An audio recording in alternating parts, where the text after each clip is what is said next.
A lot of folks that live in Dallas, they get up in the morning, get in their car, sit in traffic for an hour, and finally get to work. They never have anything to do with the functioning of that community.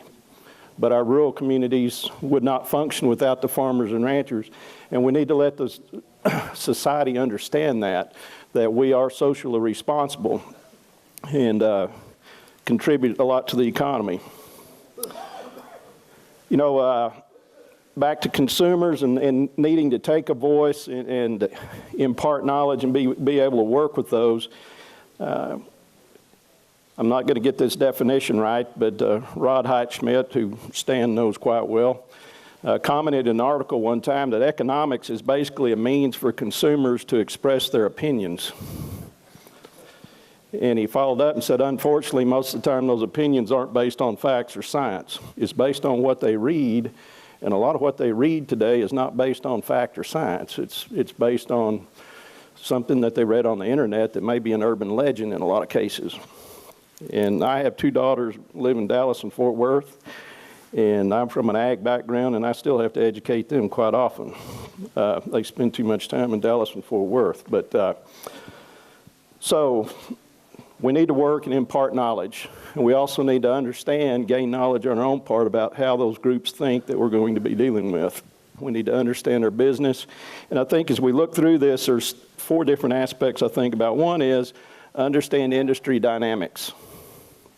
It's very easy for us to set out in the country and understand the dynamics of our own place and the dynamics of our community, but not have a great understanding of the industry at large and factors that affect it. And I know one, you know, Troy said that we probably had our greatest market adjustment in the cattle, but we're probably going to still see some lower lows. Stan said we're going to feel some more pain. What usually happens when we start having lower lows and feeling more pain? We start grousing and we start pointing fingers, saying it's your fault. Whose fault was it that we ended up shutting down packing plants to begin with 4, 5, 6, 7 years ago? We all participated in that. The drought cut the numbers, but we had been liquidating the cow herd for how long before that drought, Janet? A long time. And so when we start grousing and thinking, we need to understand market dynamics. And it could get tough. And we are experiencing some fairly good markets right now. And one of the reasons is we've got good exports. We're managing to keep the export markets up. So there comes another one. When things start getting bad again, or the prices go down, we start feeling pinched, we start pointing fingers. Well, we need to cut imports. Or it's the Canadians are shipping too much beef in here, or the Australians are shipping too much in here.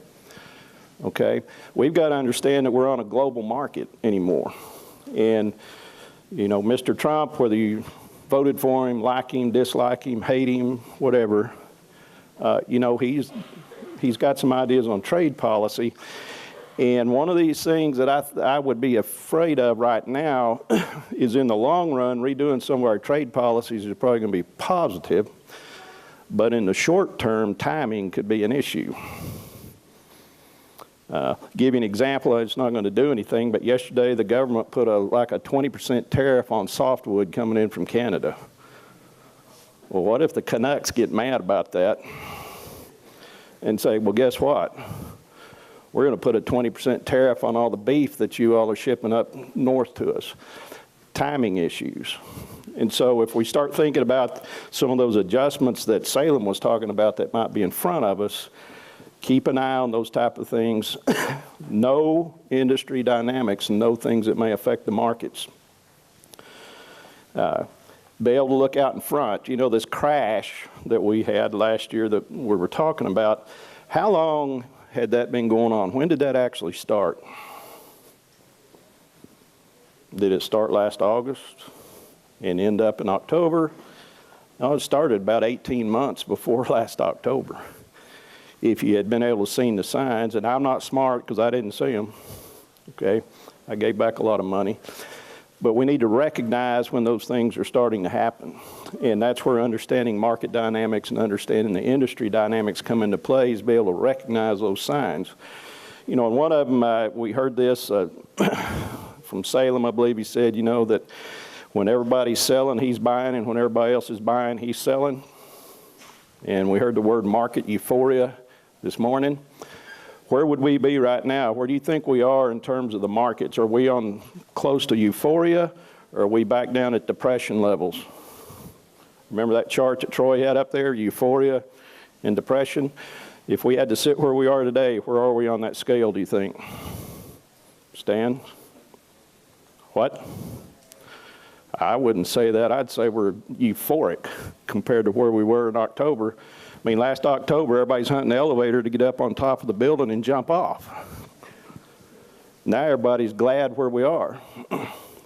So, you know, we're getting into some of this point of, and another one I like that a good friend of mine says, you know, there's always somebody right and somebody wrong, and you've got to decide which one it is. And so if we're sitting here today with, say, $1.40 feeder cattle, looking out in front of us at, what, Janet, 110 or 109 or 106 or something, live cattle out in front of us, who's right and who's wrong? Is that market a little bit euphoric, or do we still have room to move up? Calf markets, where are we? And really what's happened with the calf market, in my opinion, over the last 12 months or year is we brought it back in line. We pulled it back in line on places. And hopefully we're back into some stability where all the different segments of the industry can work together. But again, somebody's right, somebody's wrong. Do I have the knowledge to try making a good opinion of who's right and who's wrong and whose side to be on? And that goes right along with Salem's of when everybody's buying, I'm selling, and when everybody else is selling, I'm going to buy, making that decision. Know your business. And that's where Stan's presentation came into play. Those key performance indices, whether you believe them or not, or whether you want to adopt them or not, what's the first message you ought to take home? Can you actually calculate those on your own operation, whether you want to use them or not? Knowledge of that. Also, knowledge of your own capabilities. Troy talked about that earlier today. How many people that ended up selling calves last fall for $1.27 or whatever the number was that he threw out would have benefited if they had had the capability or the ability to go ahead and retain ownership on those calves into today's markets. What are your capabilities? Can you take care of those? Know your exposures. One of the things I'm a little bit concerned about now as we move forward, Stan, again, we're going to go back to Stan, the harbinger of bad news over here. Hadn't changed since you retired, Stan. You're supposed to kind of get a new outlook on life when you retire. But if we get into the part of we've got to manage cost, what cost are you going to manage? And Stan mentioned the big three: feed, labor, and depreciation. Most of the time when we start attacking cost, we start trying to attack all those other little ones that don't contribute much. Well, I'm going to quit vaccinating my cows. Big deal. In the big picture, that was about 3% of your cost. Or I'm going to quit doing this, or I'm going to cut feed costs. You cut the things that are easiest to cut because, as Stan said, it's pretty hard to fire somebody that's a laborer. It's pretty hard to cut depreciation. You know, Stan said quit buying things. How do you reduce depreciation on your operation? You get rid of anything that rusts, rots, or gets old. So you roll up the fences, sell the cows, and get rid of all the equipment, and you cut your depreciation, okay? But knowing your exposure, so if you remember back to Troy's presentation this morning, he said the high return producers do a very good job at what? Managing nutrition, managing health, managing genetics, and marketing. So let's think about risk. Why do we have a health management program for our cow herd? Is it because the Zoetis or Merck people did a good job of selling me a vaccine? Or why do I have a health management program?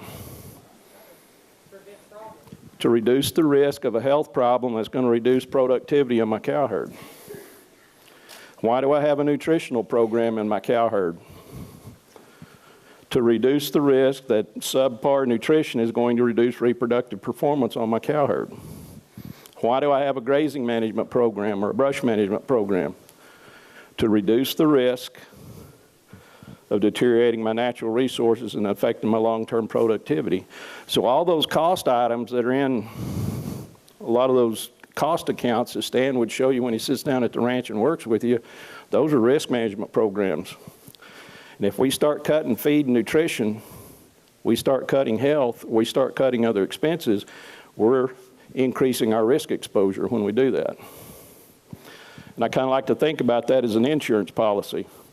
You know, buying those high dollar range cubes or whatever you're feeding is an insurance policy. I can choose to buy a high coverage policy and reduce my deductible, or I can choose to cut the amount of money I put into my insurance policy if I'm willing to accept the risk of that higher deductible, that deductible being, am I going to lose productivity? So again, know your capabilities, know your exposures, and before we start cutting too many costs, let's understand what cutting those costs may actually do to our operations. And then finally, I want to go back to Salem, learn lessons. And I hope we've all learned some here lately.